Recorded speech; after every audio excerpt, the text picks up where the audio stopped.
If you couldn't tell already, I have something of an affinity for benthic fishes.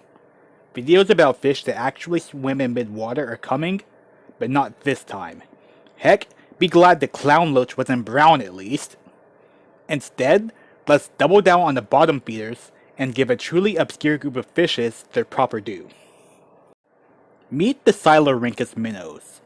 They're so obscure that there's no consistent common name for these smallish bottom huggers.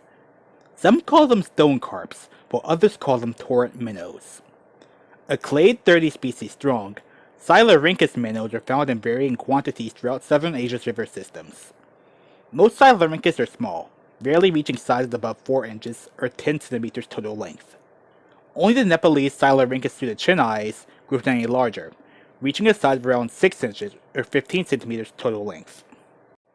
As inhabitants of flowing waters, Psilorhynchus minnows have a few adaptations that make dealing with the current somewhat easier. The most obvious is their streamlined shape with little frontal area. Water resistance is greatly reduced, allowing the fast water to flow past the fish without blowing it down the river. A noticeable feature is the large and wing-like fins that act as hydrofoils to keep them more firmly attached to substrate.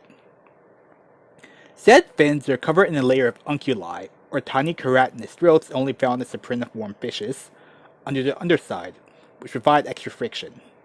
You may wonder, doesn't this sound like a section of the Rüber files? Yes, it does.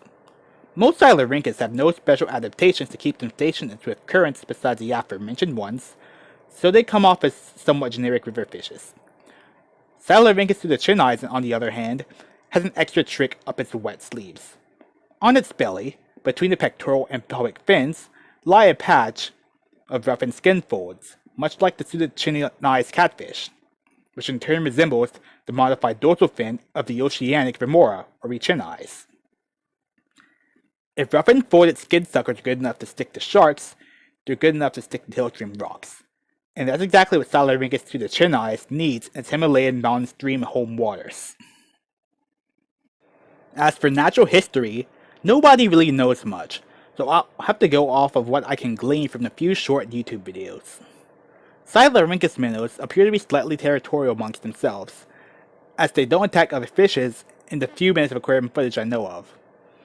A pecking order does seem to be established in Psilorhynchus sucateo though. They seem to exist in loose aggregations. Like many other benthic rheophiles, Psilorhynchus feed largely on algae, biofilms, and small invertebrates. Their small, underslung mouths lack teeth, and are unable to hurt anything larger than the aforementioned organisms. To facilitate scraping algae off of surfaces, their jaws have keratinous edges which act as chisels. Like many other benthic sapriniforms, Psilorhynchus feed by rapidly buzzing their lips against the surface, stripping it of whatever biofilm may encrust it. Psilorhynchus are far from the only torrent minnow to exist in the Indian subcontinent in Southeast Asia, so they undergo fairly stiff competition from their distant relatives. Perhaps Psilorhynchus species ekes out a niche by their ability to tolerate higher currents than the likes of Crossichylis and friends. Because of this, they have taken on a lifestyle more akin to that of hillstream loaches than most river minnows. Oddly enough for a benthic river fish, they exhibit internal sexual dimorphism. Males have much larger swim bladders than the females. Due to these fishes being fairly hard to observe in the wild thanks to them living in extreme conditions in remote parts of the world, we don't know what exactly the fish does with them. It probably involves a degree of sound detection and/or production, as the male's Rüberian apparatus also differs from the female. Remember that the Rüberian apparatus is a specialized structure near the base of the skull in the stereophysine fishes, or carps, catfishes, tetras, knifefishes, etc., that greatly enhances their hearing. Psilorhynchus is obviously a genus of sapriniform fishes. The first Psilorhynchus discovered were Psilorhynchus sucateo, or the type species, and Psilorhynchus balatora in 1822 by Francis Hamilton. The genus Psilorhynchus didn't exist at the time, so both fishes were classified under Cyprinus, the carp genus. The genus Psilorhynchus was created a decade later. Since the genus hasn't really been explored until relatively recently, its relationships with other sapriniforms have been rather unclear until the late 2000s. Psilorhynchus heavily resemble Hillstrom loaches without barbels. Because of this convergence in appearance, the fish was hypothesized to be a strange loach long ago. In fact, a couple of loaches, Chinchilla sinensis and Pseudogastromyzon fasciatus, plus Tyrannochilus ammonieri, and the actual cyprinid Psilorhynchus tentaculatus, were originally classified as Psilorhynchus.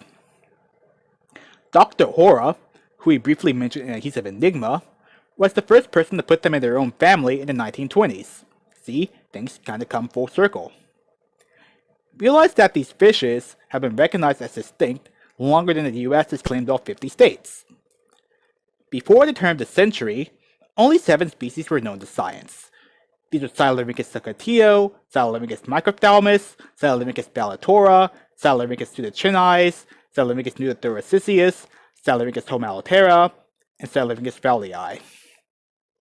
Some authors put Psilorhynchus pseudochinais and homalotera in the similar genus Psilorhynchoides because the two fishes appear to share many traits. The mid-late 2000s brought a renewed level of interest in the genus, as 21 new species were described since 2006. Either through better research funding for Southern Asian fish research, or Dr. Kevin W. Conway's desire to actually figure out the relationships between Psilorhynchus and the rest of the cypriniforms, the number of species described in the genus has exploded since then. Dr. Conway did a graduate dissertation on these fishes in the 2000s, and has since spent his life chasing small fishes that cling to rocks all over the world. Psilorhynchus was only the start of this apparent love affair. In this groundbreaking dissertation, Osteology of the Southern Asian genus Psilorhynchus, McClellan 1839, Dr. Conway bemoaned the lack of information available about these fishes and attempted to rectify it by comparing their bone structure to other cypriniforms. He concluded that these fishes do indeed form a distinct clade. The genus Psilorhynchoides was rendered totally dead and buried. As for the nearest relative, Osteology claimed that Psilorhynchus is a sister group to Cyprinidae. This clearly placed them closer to minnows than loaches. So call these things minnows if you want. I'm pretty sure Psilorhynchus don't care themselves either way. Now, what makes a Psilorhynchus a Psilorhynchus? I'm going to read off an exhaustive list of bone traits from Dr. Conway's osteology paper because I can't think of a nice segue. Presence of a pre-epiphyseal fontanelle. Presence of a heavily ossified shelf on the medial face of infraorbital 2. Greatly elongate autopalatine that extends far anterior past the ethmoid region and terminates dorsal to the posterior dorsal edge of the maxilla. Connection between infraorbital canal and preopercular canal. Presence of interopercular preopercular articulation. Presence of basibranchial 4.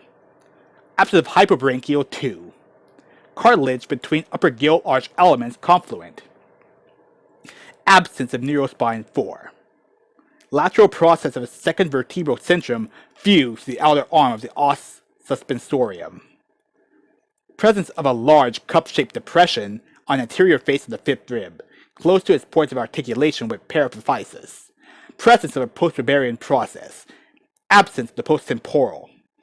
Absence of post-plethora. Rib associated with pelvic splint greatly thickened and robust.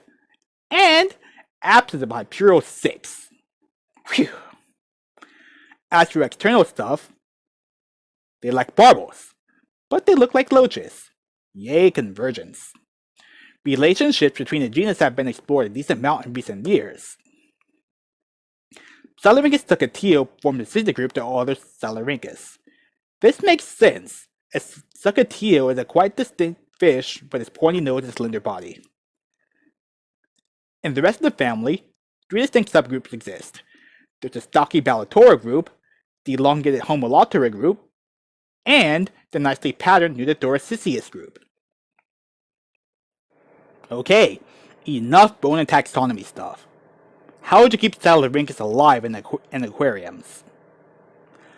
I've literally never seen these things alive, and there's next to no international demand for them, sadly. I hope to change that. Some Indian people have kept them in the aquarium, however, and all hypothesize potential living arrangements based on the little I know. First of all, these are fishes of rushing waters, so high oxygen and flow rate is of paramount importance. Most fishes of mountain streams suffer under really warm conditions, so make sure the temperature doesn't get much above 75 degrees Fahrenheit. High water turnover equals frequent water changes. For feeding, make sure there's plenty of algae and biofilm to graze on. I'd assume they'd eat whatever prepared food reaches the bottom of the aquarium, though. Scum on rocks isn't very appetizing. They don't get very large, so they'd probably be fine in at least a 20-gallon. As for water chemistry, avoid extreme values. Just make sure the water is clean and well filtered. If you're lucky enough to find these fishes somewhere, you can even breed them or something. Fat chance. So, this is the Psilorhynchus. This is probably the longest non-scientific media that exists about these fishes. Hopefully, more people can see why I like these wee rock lickers. At least a few of my segues in previous videos will make more sense now. More cool stuff is on the way, so be sure to remain patient and subscribe. Adios.